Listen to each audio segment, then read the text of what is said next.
Eh kung may death penalty sana, di wala nang problema sa GCTA na yan. Wala nang problema sa good conduct time allowance. Wala nang problema sana. O kahapon, dumalaw po ang Senador Bongo sa Jubilibid. Alam mo na diskubre?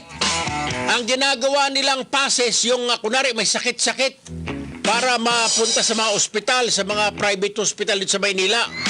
Yung pala hindi naman pala sa ospital, sa mga bahay nila. Kaya si Sanchez, hindi naman sa ospital, pumunta sa bahay niya, umuwi. 3 araw, 4 na araw. Kunwari, naka-confine. Kasabwat yung mga putragis na escort. Kalukoy! Kaya pag may pera ka, para ka nagbakasyon lang sa New Bilibid. O eto pa, lahat ng mga gusto mo, pwede mong dalhin na pala sa kulungan. Really? Kunwari, gusto mo manood ng Netflix o ano, dalhin mo yung iyong flat screen sa kulungan. May bayad nga lang. Parang 1,000 pesos. Para maipasok mo yung paborito mong flat screen. Kahit na 100 inches yan. Cellphone, iPhone, ay, bayad ka 1,000 para may iPhone ka. Computer, laptop, 1,000. Pero kung yung mga 3210 na cellphone, 500. Para matawagan mo yung misis mo. Oh, walang problema. Oh. DVD player, no problem. Gusto mo mag-Skype ng kamag-anak mo na nasa abroad, no problem. Yan po ang nadiskubre ni Senador Bongo at nadiskubre sa Senado. Yung kay Senador Bongo, yung mga preso gustong umuwi sa kanila, yung mga tiga Metro Manila o tiga Bulacan o tiga dyan sa Laguna, magpapaalam na may sakit at bibigyan ng hospital pass. 3 araw, 4 na araw. Ayun, no? Abay, tatanungin para, ano yung cellphone na ipapasok? Touchscreen ba yan? Kung touchscreen, 1,000. Kung 3210 dipindot, ay, 500. Punyeta kayo, pinagkakitaan yung putragis kayo.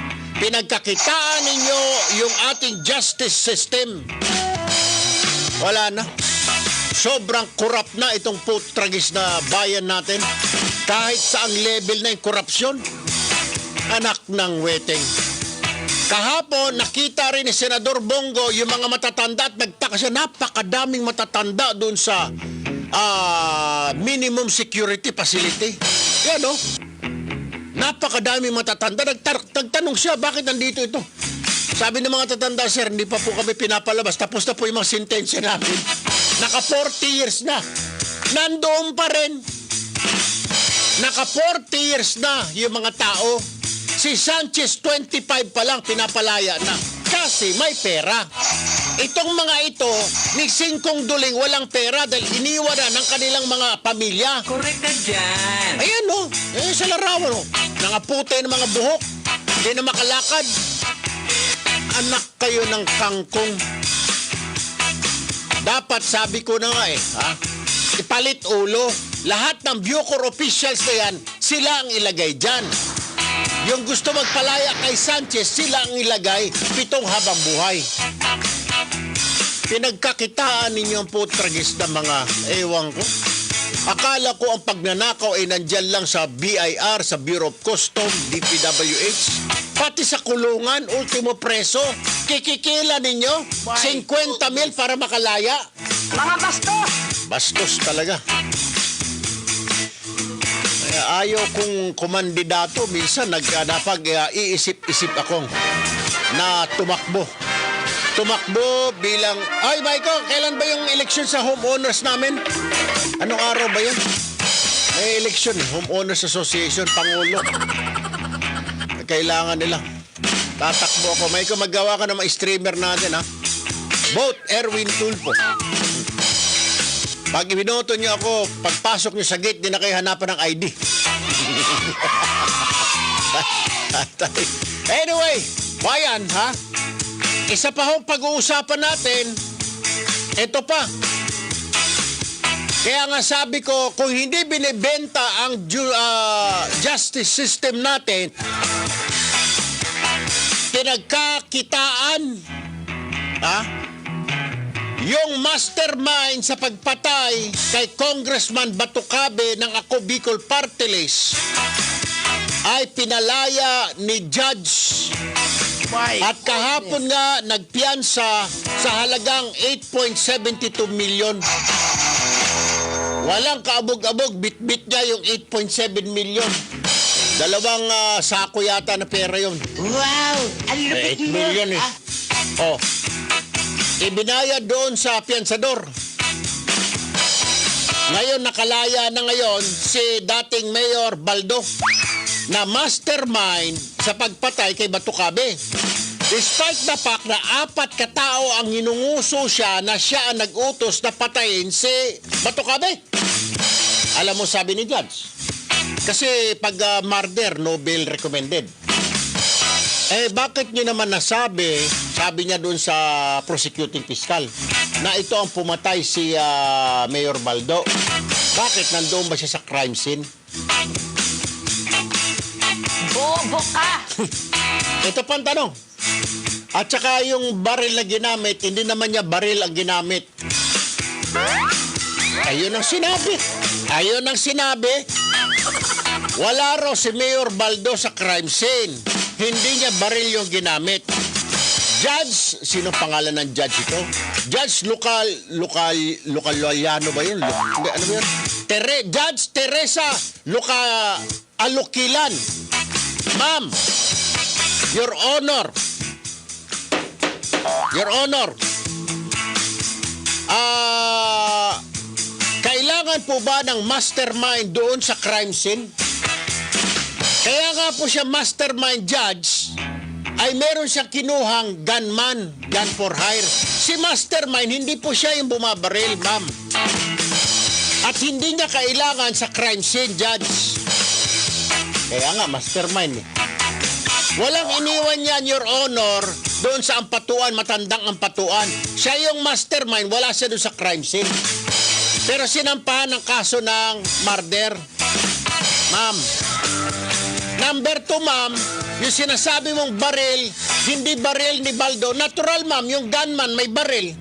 Yung riding in tandem, pag ako, ma'am, mag-utos ako na may papatayin ako, mag-hire ako ng riding in tandem, tatanungin ko sa riding, may baril ka ba? Yes, sir.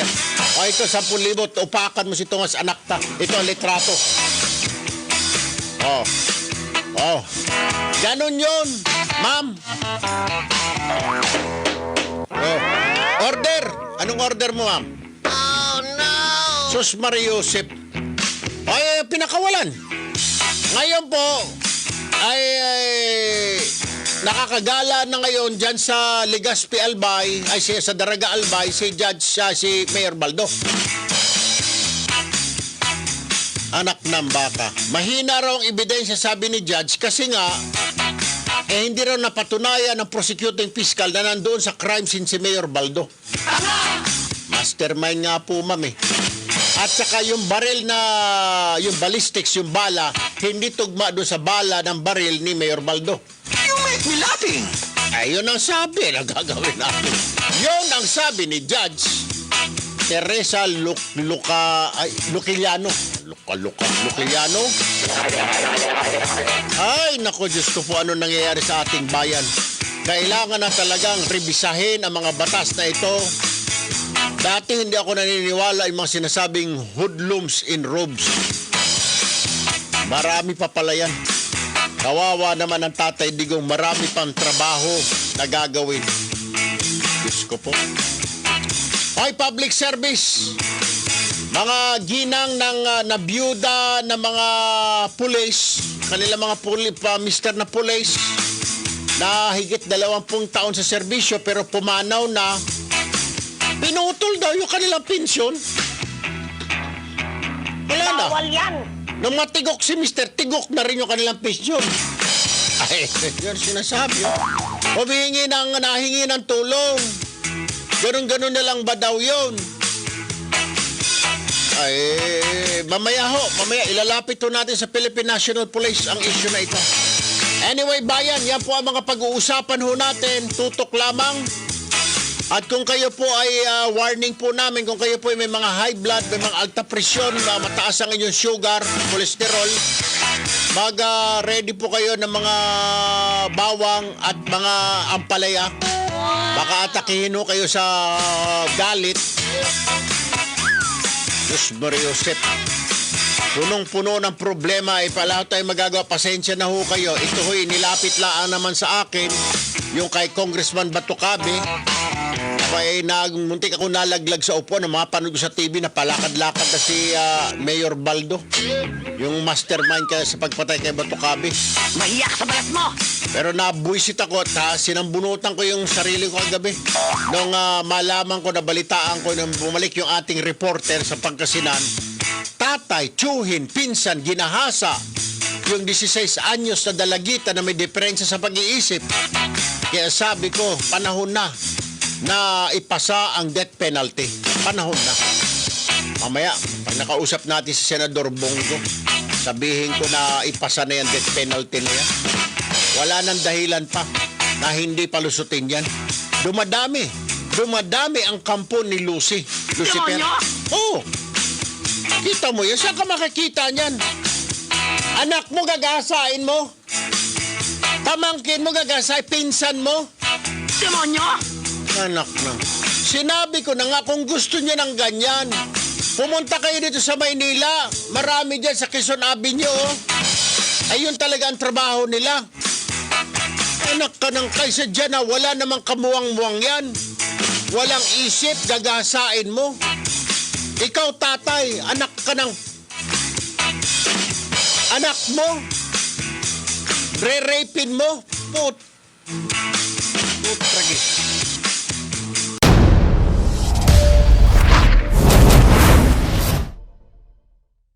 Katulad doon na nabanggit natin, marami pang anomalya ang nadiskubre kahapon sa pagpapatuloy ng investigasyon ng Senado hinggil dyan sa lintik na Good Conduct and Time Allowance na... ready na. Senador Tito Soto III. Sen, good morning. Hi, good morning, Erwin. Good morning po sa inyo lahat. Pabilisan ko lang. Alam ko, mayroon na naman yata kayong hearing, sir, ano? Medyo marami pang araw-araw habang umuusad itong inyong inquiry, maraming nadidiscover tayo, kagaya ng mga sinasabing pagpapasok ng mga cellphone, TV, appliances, tapos si Senador Bongo nung pumasyal doon, na laman niya yung hospital pass. Ano ba itong nangyayari dito, Tito Sen, sir? May lumala na lumala. Diyos ko. Kasi nung araw, alam natin may nangyayaring mga ganyan. Pero on a siguro small scale. Pero hindi natin akalain na lahat ganun eh. Especially doon sa maximum security at saka sa medium. Sa minimum, halos baliwala. Kaya lang, doon sa minimum, yung ganun pa rin. Sinamantala yung GCTA, ginagawang negosyo, tapos yung mga pagpasok, paglabas, pati ulam, Nako, Diyos ko pati po. pagkain, pati mga meron. Pero mahal. Pinagkakitaan. Mahal pag cellphone. Sus Mariosep. Meron pang sinasabi yung isang testigo nyo kahapon. Pag touchscreen daw, 1,000. Ang lagay, mas mahal kaysa Rosat, yung... Dipindot lang. Ay, Para- Sus Mariosep. Hindi. Meron din Tito Sen, paano ho ito? At kahapon, nung dumalaw si Senador Senador Bongo Bongo. sa minimum security, napakadaming mga matatandang inmate doon na yung iba tapos na i-serve ang sentence, nandoon pa rin, Tito Sen. Ano ang plano rito or anong maitutulong ng Senado sa kanila, sir? Meron kami mga suggestion, pero ang balita ko sa Presidente, ang plano ay maglagay ng isang taong may kamay na bakal doon. Aha. At kami naman on our end, imo-monitor namin talaga yung pagpapatupad ng GCTA doon sa mga matatanda na matatagal na doon, na wala namang mga asunto, wala namang mga problema, at marami pa pala doon ang dapat lumaya na, pero titirahan ng tanim kaso na biglang may tanim na pending, so hindi sila palalabasin unless maglagay. Pag Kawawa naglagay, naman. palalabasin. Isipin mo, dapat lumabas ka na, kailangan maglagay ka pa para lumabas ka. Kita mo naman, Grabe, grabe. sobrang bulok eh. Ano ba ito?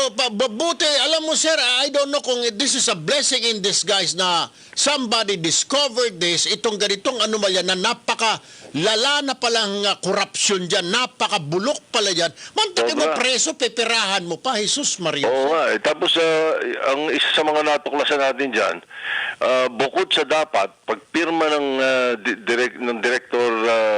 Director General, ng release, dapat pala yan hinihinga ng hinihinga ng permiso at pinapaalam sa Secretary of Justice. Aha. Yung ibang mga nirelease, lalo na yung sa Chong Sisters, hindi si Baldon na nakapirma eh.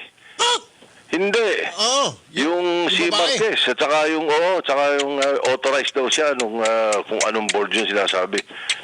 Matindi. So, pinagkakitaan nila Senator Tito Senser, iyang GCTA na yan? Ginawang hanap buhay, nakasilip ng butas, hindi ko maalaman kung paano naman kasing sino naman nakapambola dun sa gumawa ng IRR na lumayo dun sa batas eh. Oo. Pag yung batas lang ay papatupad, Oo. ay malinis eh. Heinous crime, hindi pwede. Tama. Reclusion perpetua, hindi pwede. Ganun na kagad eh. Bakit pagdating sa IRR na ibang kwento, hindi naman ang Kongreso gumawa ng IRR eh. At ang problema kasi, wala na yung dating batas na may Supreme Court ruling kasi na kapag natapos na yung IRR, dapat aaprubahin ng Congress. Tama. Wala eh. Wala na yun eh. Nako, Diyos ko po naman. So nangyayari, oversight functions lang ay mapapractice namin. So ngayon, i-exercise natin ang oversight functions dyan. Kailangan lang talaga tutukan ng gusto. So habang hindi pa natutupad yung aking suggestion na buwagin na yan at gawin ng regional, at malaki pa ang mapupuntang kay ganansya sa gobyerno. In the meantime, bantayan na lang ng oversight committee namin mabuti ng justice. Oo, tama. Sir, dahil po sa nangyayaring ito, tapos parang sunod-sunod na itong nahahawakan namin ng mga kaso, reklamo na dumarating sa tanggapan namin, itong mga rape na ito, ay marami nang nagsasabi kababayan natin na napapanahon na, and I think nandyan na yata sa inyong mga kamay sa Senado, itong death penalty bill. Ano ho plano rito, sir? Maraming kababayan natin pinamamadali na ito na aprobahan na raw para maiwasan na itong mga heinous criminal na ito, mabawasan at mapadala sa langit na itong mga ito. Ala na tayong problemahin, sir. Yan prospective yan ha. Medyo talagang i-report out lang sa amin yan. Pag-uusapan namin yan, malamang pumasa naman sa House yan. Pero medyo may katagalan pa yan. Prospective yan. Yung mga nakakulong ngayon, hindi nakasali. Ito lang mga kukumit ng crime in the future. Pero, meron kaming nasilip nung nag-testify si Estelito Mendoza. Meron kami nasilip na sinasabi niyang punto na pwedeng questionin sa Supreme Court. Hindi raw pwedeng ang Kongreso hindi raw pwedeng gawing immutable ang isang sentensya. In other words, kung nasintensya, hindi namin pwedeng baguhin ng Kongreso yung sentensya. Okay. Yun ang sinasabi niya. So ang question dito, noong bang nagpasa ang Kongreso na alisin ang death penalty, yung mga nasintensyahan ng death penalty ay hindi pwedeng i-commute to life. Yan ang magandang tanong sa Supreme Court. Dahil tinanong dahil kinumute sabi nga, hindi ba, hindi raw immutable daw ang sentensya, yung sentence. Hindi raw pwedeng galawin ng kahit sino kung ano yung sentensya. Mga nasintensyahan yun ng death penalty. So, In other words, yung pagkakapasa ng batas na repealing the death penalty based on the testimony of Estelito Mendoza, former Solgen, ay hindi valid. Hindi valid. As far as those who were sentenced to death are concerned, hindi valid. So, magandang questionin ngayon niya sa Supreme Court. Pinag-aaralan na namin kung paano gagawin. Gusto nga kausapin yung BACC. Yun ang mainit dyan, di ba? Sabi ko sila, pag-aralan nila mabuti, mag-petition sila sa Supreme Court para palabasin, malalaman, hindi palabasin. Kundi, alamin natin sa Supreme Court kung yung batas na nag-repeal ng death penalty ay mali. Oo. O, di wala kaming hirap na magpapasa pa ng bago. Parang alam mo Tito Sed, dami talagang parang ang daming butas at gray area dyan. Yung mga loko-loko, mukhang nakakita ng butas dyan. To Oo. go around to circumvent on that ika nga law. Meron pang isa Tito Sen ngayon na isa pang problema ngayon yung mastermind umano sa pagpatay doon sa Congressman Batucabe ng Ako Bicol, pinalaya ni judge dahil mahina raw ebidensya dahil Opo. ang sinasabi mastermind inginuso na siya ng 4 na mga tauhan niya, pero sabi ni judge mahinang ebidensya dahil mastermind siya pero wala siya sa crime scene. At saka yung baril na ginamit pagpatay kay Batucabe, hindi naman daw tugma doon sa bala ng baril ni Baldo. Sabi ko, mukhang mahina yata si Judge or something is going on in here.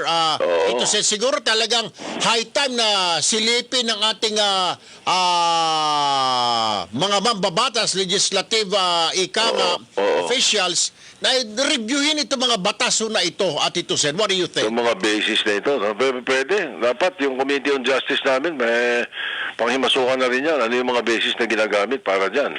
Para maging ganyan ng desisyon, ano? Pero ano yan meron ding gray area yan, Erwin, dahil meron tayo ng separation of powers na tinatawag, ano? Tama, sir. Baka sabihin, binakikialaman namin yung judiciary, pero kung yung mga batas, naman, batas na ginagamit ng judiciary, ang pakikialaman namin pwede.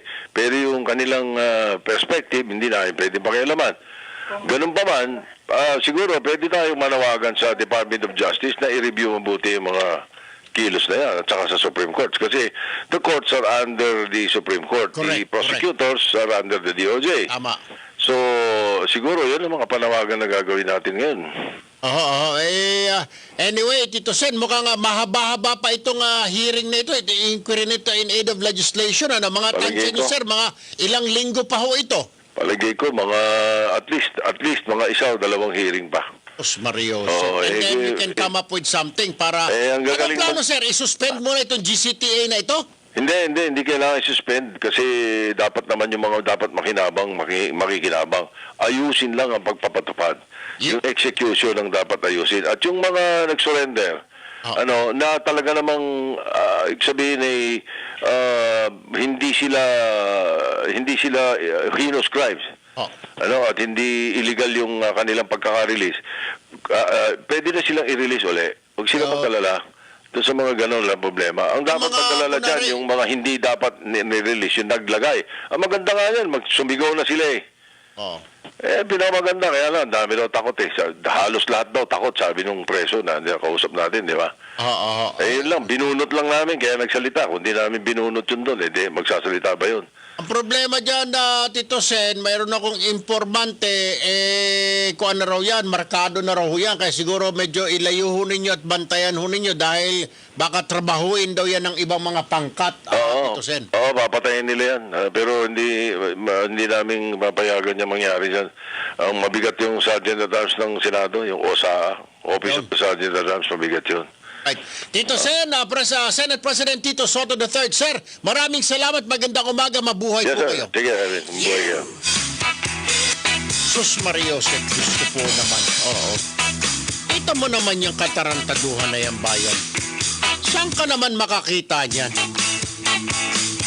Yung mga matatanda, tapos nang magsilbi na sentensya nila na 40 years, nandoon pa rin.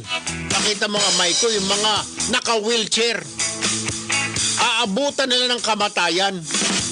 Samantalang ang mga Mayor Sanchez nagrereklamo pa dahil naka 25 years na raw yung buang. Lintik ang sentensya mo, oy! Manong, 7 life terms. Mahiyak sa balat mo! Ewan ko ba? Ay, nasa linya po ng aming telepono si Yusek Deo Marco ng Department of Justice. Magandang umaga, Yusek Marco, sir. Magandang umaga po, Sir Erwin. Magandang umaga po sa mga nakikinig at sa mga nanonood po sa inyo. Opo, salamat po. Live po tayo sa Radyo Pilipinas and live po tayo sa Facebook and YouTube, Yusek Marco, sir. Paano ito ngayon, sir? Kahapon, nagkwento yung mga pamilya, yung mga preso mismo, ang what's happening doon po sa loob ng Bilibid. Si Senador Go, na-discover niya yung hospital pass, yung mga visitation rights din, kinikwento, yung mga conjugal visits, may bayad din, pagpasok ng mga cellphone. Parang sobrang grabe yung illegal dyan sa Bureau of Corrections. Ano ho ang plano ngayon, Yusek Marco, ni Justice Guevara, sir? Sa ngayon po, kasama Erwin, gumawa po ng committee, gumawa po ng ad hoc committee si Secretary, na ako po yung namumuno dito kasama yung dalawang ASEC natin sa DOJ. Magkakaroon po ng close supervision ngayon ang DOJ dito sa mga day-to-day operations. Tutulungan po namin si OIC DG Buenafe, samantalang wala pa pong na-appoint na bagong DG. So, ganun po ang gagawin muna namin temporarily, lalo na nire-recognize po ng Secretary na may crisis po tayo ngayon sa Buford. Number 2 question, sir. Paano, kausap ko lamang si Senador Tito Soto, ang okay sa kanya, yung mga talagang lumaya sa GCTA na hindi naman mga heinous criminal na sumunod naman at nag-conform sa alituntunin o guidelines sa GCTA, ito po ba ipapakawalan? Kasi mukhang ni-request po yata ng DOJ lahat ng nakalaya through GCTA bumalik muna sa kulungan. Paano yung mga hindi naman heinous criminal?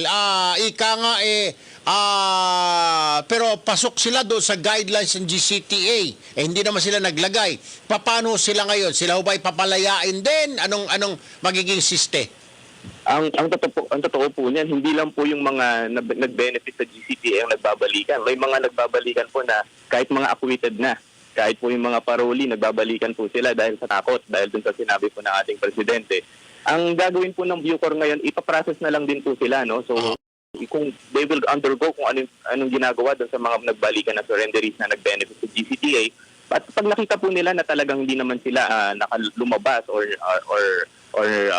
kung hindi sila nag-benefit sa GCTA, pwede na po silang palabasin ni Director General. Mag-i-issue na po ng papel. So ito pong hawak nilang papel, ito po yung magbibigay sila sa kanila ng comfort na pag bumalik sila sa mga komunidad nila, talagang ako po ay talagang pinapalaya na at hindi po ako isa sa mga subject ng manhunt ng Presidente.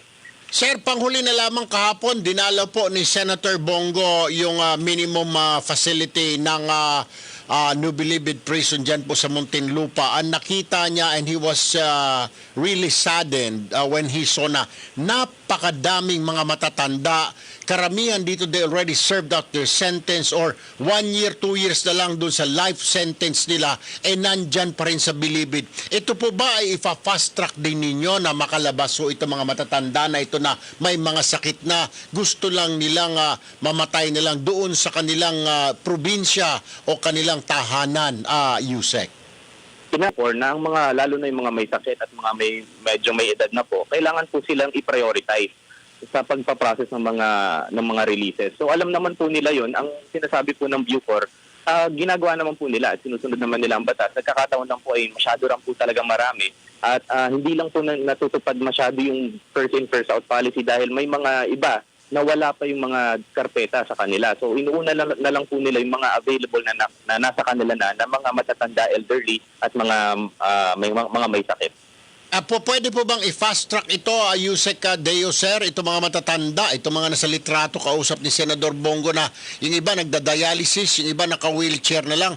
Pwede ho ba ito? Medyo marami-rami daw ito, sir. 1,000 ho yata ito. Jesus Maria, sa dami. Opo, nandun po ako. Kasama ko po si Senator Bongo at nakita ko po nakakaawa din naman talaga yung sitwasyon nila doon. Anyway, since papasok na rin naman po ang DOJ dahil sa ad hoc committee, tutulungan po namin ang Bucor para mapabilis ito. Pagsubaybayan po namin, mag-monitor po kami. Ay, salamat naman. Yusek Deo Marco, Department of Justice in charge ng correctional system. Maraming salamat, sir. Magandang umaga, mabuhay, Yusek. Maraming salamat po. Thank you. Nasa linya rin po, itong aming suki na rin, si Sir Arsenio Boy Evangelista ng Volunteers Against Crime and Corruption. Magandang umaga po, Sir Boy. Okay, Erwin, magandang umaga sa iyo. Ano hong Masasabi ninyo, sir, na Diyos ko po, napakadami palang sobrang corruption pala dyan sa lintik na kulungan na yan. Akala natin na ipakulong na natin yung mga pumatay sa kaanak natin o ng rape or etc. na parusahan na yung pala pasarap-sarap na buhay, pwedeng magpasok ng mga cellphone, smartphone, appliances, pwedeng magbakasyon through hospital pass, through conjugal visits, for sale. Ano ho reaksyon nyo rito nung marinig ninyo ito kahapon, yung BACC, Sir Boy? Alam mo, nagulat kami, no? Araw-araw unfolding yung storya at dito nakita na natin yung yung culture of corruption inside na since time immemorial in existence. Kaya lang walang recognition ng the past administration. Hindi nila recognize no yung culture of they do it with impunity. So kahapon sa Senado dito lumabas lahat yung special privileges, VIP treatments at yung pagpasok ng mga kontrabando, no? Katulad ng mga cellphones, mga flat screen TVs, so on and so forth. Pati yung medical GCTA for sale, yung mga medical attention for sale na ginagawa nilang paraan, cover para makalabas. So in short, talagang kailangan, we are calling yung total cleansing nito, no, though we would like to thank yung ombudsman, meron na atang preventive suspension kaagad 6 months yung 27 officers. So mabilis, no, because of the uproar ng public dito, saka kayo, papasalamat ako sa Trimedia na binigyan talaga nyo ng space to since day one na medyo pumuputok pa lang to. So kami, we fully support yung mga revisions, amendments being done now. Pero ang stand ng VACC dito, una, gusto namin talaga i-revise, i-amend, or i-abolish na itong batas na to if warranted. Kasi ang daming gray areas, ang daming legal opinions, opposing opinions, at merong mga different interpretations na tila ata hindi pro-victim. Nakita natin dito. Alam mo, may mga victims kami dito sa VACC, no, kung saan nagulat sila, ngayon lang nila nalaman, hindi sila nabigyan ng advice, notification, na yung mga pinaghirapan nila, tinayuan nila since day one, buwis buhay, nakalaya na pala. So, ang sakit-sakit po dito, being victimized again for the second time. So, ito, may mga pronouncement din si Presidente na bawal na yan. Lahat pinagbabawal ako by Atty. Panelo. Alam mo, matagal na po yung bawal. Since time immemorial, bawal na po talaga yan. So, total cleansing ng mga from top to bottom. At two things they cannot escape also, no, yung public accountability sa command responsibility kung saan. But then may proseso, Erwin. Sir, sinasabi po ni Tito Sen, ni Senador Soto, na I think makikipag-ugnayan yata ang Senado sa inyo para revisahin. May sinasabi siya na dahil sinabi raw ni dating Justice Estelito Mendoza, paano ra yung immutable, yung mga nasintensya ng kamatayan, pero dahil nawala nga yung parusang bitay, naging life sentence na lang. Pero may mga gray area daw. Paano ba ito? Ito ba ay makakalaya pa ito mga ito na commute to life sentence dahil may mga ganyan ho yata na nabigyan ng GCTA. Ang gusto niya na kayo ho mag-research niyo at pag-aralan at i-file sa Supreme Court o tanungin ang Supreme Court kung ano ang disposition nila sa mga may kaso na ganon, yung na-commute to life sentence, yung death penalty nila, Sir Boy. So, tama yun, Erwin. Kaya nga gumagawa kami ng position paper ngayon. Sa Thursday is day 5 ng hearing. Opo.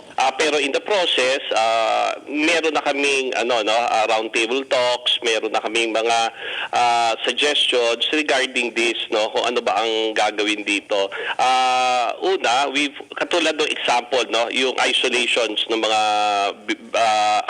ang tanong pala is yung commutation, paano to, no, yung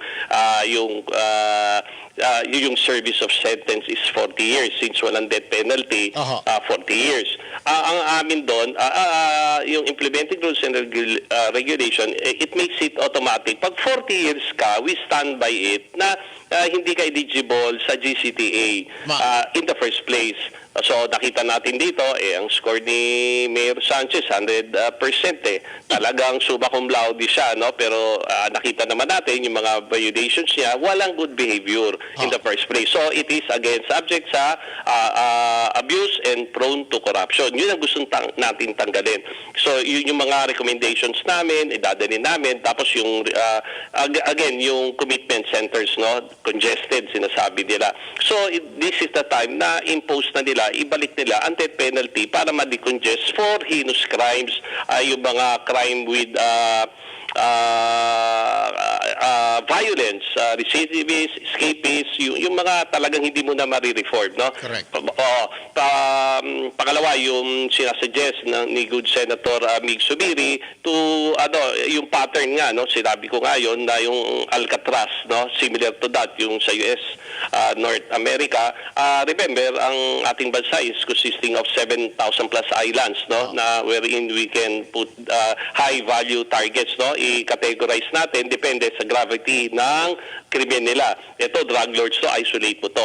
But then meron tayong nakikita isang problema dito. Siguro nga ma-invite ang multi-sectoral yung human rights. Baka sabihin nila yung may violation ng human rights itong mga drug lords na to, bakit hina-isolate mo to sa far away, sa Palawan o kung saan man, So, yun yung mga gadon. So, at the end of the day, we are hoping for the best na ma-reform na to.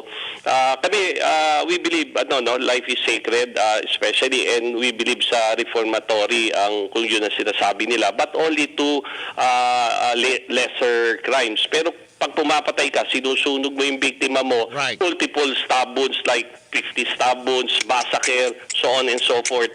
Since day one, tinayuan natin yan, Erwin, ikaw nakakaalam yan. Tapos just a stroke of a pen, isang ballpen lang ang katapat mo, tapos na yung pinaglaban mo. So, two things, no? Kaya nga sabi ko nga, nung linilibing si Lauro Visconde at tinutugtog doon, the impossible dream. Alam mo na yon, napaka-imposible talaga makakuha ng hustisya sa ating present criminal justice system dito. Unreachable star. Ang hirap Then finally, nakuha mo nga yung dream na yon. Tapos, alam mo, ang sakit, ang hapde, bangungot, pag malaman mo, hindi ka man lamang in-advise na may pending release. Alam mo kami, I am representing thousands of victims of heinous crime in all forms of injustice. Pag kami nag-usap-usap po, at talagang humahagulgol, umiiyak, worried, talagang, kaya ito, kahapon nagsalita na rin ako, I'm so thankful for that golden opportunity given to us by Senator Lacson na at least alam lang niya what's happening inside. Kinonfirm ko lang po yung mga nila doon, reports sa mga sources nila. Kinonfirm ko at ang feeling ko po, Erwin, compromised na po ang Building 14 simply because of the photos I saw, lahat, no? When we say compromise, medyo na napasok na red na ang SAP should be there. Ang Building 14 is the most secured place. Pero last August, confirm, may mga nakita ko yung documents na nahulihan yung Raymond Dominguez ng cellphone sa loob. Isipin mo? Yes. Sir, Opo. panghuling katanungan na lamang before we let you go, Sir Boy. Ano reaksyon ninyo? Sabi ng mga kababayan natin, ang hustisya daw ay para lamang sa mga mayayaman at ito ay mailap para sa mahihirap. Would you agree? Agreeable po ako dito, no? Kaya nga napakahirap din yung present criminal justice ngayon, ang public opinion, perception, ganun nga. Pero this time, under PRRD, and yung the advent ng social media, at yung existence ng PAO, Public Attorney's Office, kung mahirap ka, indigent ka, entitled ka, tutulungan namin sila, lalakarin namin. Kayo, may malaki ang participation po nyo dito, court watching, na doon ang court watching, social media. So ngayon, though it's not working on a very high percentage for the poor, pero because of us, yung mga support groups, onti-onti, may public awakening, uproar. Hopefully, let's be positive this time with the leadership of our good President, Duterte. Alright. Erwin. Sir Boy Evangelista, VACC. Sir, maraming salamat. Magandang umaga, mabuhay po at good luck po sa VACC. Okay po. Erwin, maraming salamat sa pagkakataon. Mabuhay ka. Ayun na nga bayan. Ay, mga nagtatanong, Sir Erwin, ang hustisya ba'y para sa mayayaman? Kayo na ho sumagot niyan. Kalukuhan!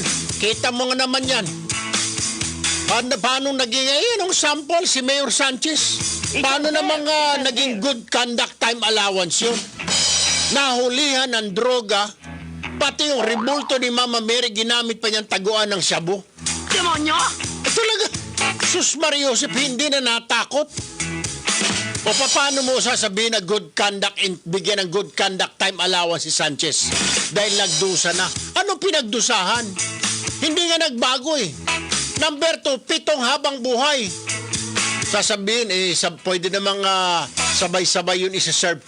Ano pang silbi? Ba't yung pa binigyan na 7 habang buhay na pagkabilanggo? Kung isang beses na lang pala isilbi yun. So, ibig sabihin kung nganari, ikaw, Cesar, hinatulan ko sa 1,000 habang buhay pagkabilanggo. 25 taon lang, laya ka na dahil sabay-sabay palang siniserve yun. Diyos ko po, intayin nyo lang talaga. Intayin nyo lang na merong pumasok dyan sa Kongreso, Senado, ha? Putragis, anong klaseng batas yan? Sisintensyahan mo na 7 habang buhay? 25 years pwede na kasi sabay-sabay daw yon. Sabay-sabay na Ika nga. Sabay-sabay niyang sinilbi yung 7 habang buhay. Ano pang silbi? Bakit mo pa sisintensyahan ng 7 life terms? Kung isang termino lang pala, sabay-sabay. Kalokohan. Hindi ako nagdudunong-dunungan, hindi ako abogado. Pero common sense sa sinasabi, sentido común. Bakit mo bibigyan ng 7 habang buhay yung isang convict? Pagkatapos sa 25 years, pwede na lumaya? Ano yan? Ano ka? Isang fair. Astirada mo. Meron pa. Kasi mastermind siya, wala naman siya doon sa pinangyarihan. Ulol! Talaga Tuking ko ito. Baka hindi ko sa lamesa ipalo ito, sa ulo ko ipalo ito. Ano? Mahinang ebidensya kasi wala doon yung mastermind sa crime scene. At saka hindi rin ginamit yung bala na na-recover sa bangkay ni Batucabe ay hindi tugma doon sa bala sa baril na nakuha sa bahay niya. Hindi nga siya yung gunman eh. Hindi siya yung gun for hire. Ako ba kung magpapatay ako ng tao, sabi ko, ito gamitin mo yung baril ko, barilin mo si Kuan na Miko. At isama mo ako gusto ko makita na pinatay mo. Tutukin ko yung ulo mo nito. Mga high blood ka. Mastermind, kailangan nandoon din, nag-o-observe. Sige, barilin mo na. Ito yung baril ko, gamitin mo ito, pambaril mo. Ikaw naman. Hindi ko dito sa lamesa, sa ulo mo ito, tutok-tok ko.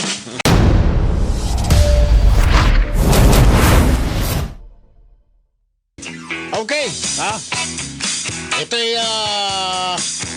ito balita ko alam mo ba matapos ating nag-report yung ating reporter na paiyak daw si Senador Bongo doon sa kanya sasakyan, doon sa nakita mga matatanda. Dahil paalis na siya, kumakaway pa rin mga matatanda, inaasahan. Nung makita nga raw siya nung makita raw ng mga matatandang preso si Senador Bongo, nabuhayan. Sabi, ito na yung pag-asa natin. At sa totoo man, nung sumakay na raw itong mambabata sa kanyang sasakyan, napaiyak naawa doon sa matatanda. Senador Bongo, member ng Senate Blue Ribbon Committee, magandang umaga po, sir. Magandang umaga po, Sir Erwin, at sa mga kapatid nating Pilipino, magandang umaga po. Bilisan ko na lamang po, sir, dahil busy-busy kayo, marami pa kayo na-discovery pala na mga kalukuhan dyan sa New Bilibid Prison, katulad dito mga hospital pass, itong mga conjugal visit, for sale na pala lahat ito. Ano ho ang plano ninyong gawin dito ngayon, Senator, sir? Kinausap ko na po si Secretary Guevara ng DOJ. Imbestigahan po ito. Ayaw ko naman pong magturo kung sino pong mga involved nito on alleged corruption, no? Diyan sa loob ng Bilibid. Antayin na lang po natin ng investigasyon. Alam nyo, Gaya ng pangako ni Pangulong Duterte, tuloy-tuloy po ang ating kampanya laban sa korupsyon, laban sa illegal na droga at laban sa kriminalidad. Konektado po itong tatlong ito sa dyan sa Bilibid. Kung may droga, alleged drug trade at may kriminalidad, criminality po ito. Aha. At yung corruption, kinokorrupt yung mga empleyado ng Bucor para magawa yung kanilang mga illegal trade. So tututukan natin. So, kahapon po, binisita ko yung isang minimum security. Marami po akong mga katanungan na bakit yung mga matatanda doon na qualified na po sa GCTA ay hindi pa po nakakalaya. At sabi ko kay Secretary Guevara, tingnan kagad at bigyan sila ng mga tututukan kagad ng DOJ. Alam niyo, kawawang-kawawa yung mga matatanda. Naka-wheelchair na po, halos hindi na po kami magkaintindihan sa pag-uusap dahil hindi na po nila ako nakikilala dahil sa sobrang tanda na nila yung iba pa mga kapansanan.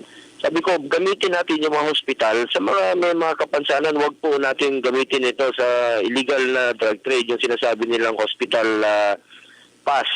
At ang may tanong rin po ako kung bakit mas una po nakakalaya yung mga nasa maximum security. Dahil ba meron silang pera? Dahil ba mayayaman sila? At dahil ba merong... alam nyo, ganito po nangyayari sa ating bansa.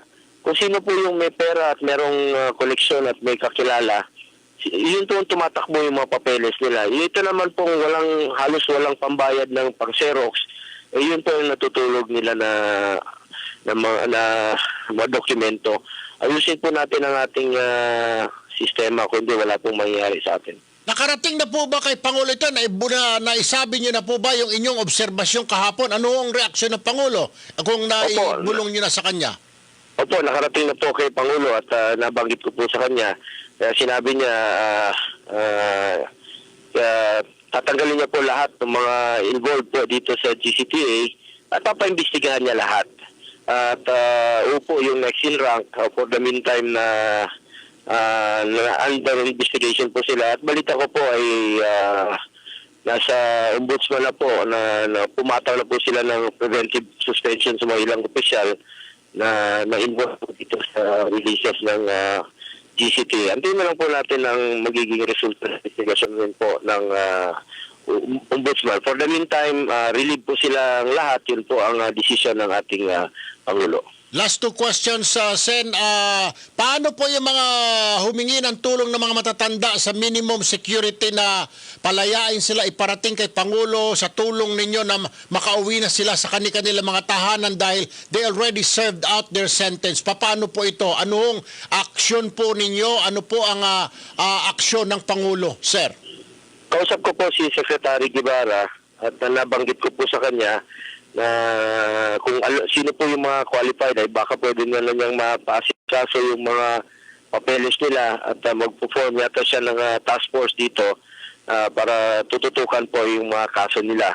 So wag po kayo mag-alala sa mga qualified naman po at hindi naman po kasama doon sa mga heinous crimes at qualified na po silang lumaya ay bibigyan po ito ng atensyon ng ating tanggapan ng Department of Justice. So, yung marami may sakit doon na mga preso, sabi ko nga, yung hospital, kulang daw yung fasilidad nila, yung mga dialysis center. Nakiusap na rin po kay Secretary Duque na kung pwede po ay magbigay ng mga equipments doon. At yung mga gamot, bagong ma-expire, sana po, huwag nyo lang antayin na ma-expire pa ito sa inyong bodega. Ibigay na lang po natin doon sa mga nangailangan ng gamot.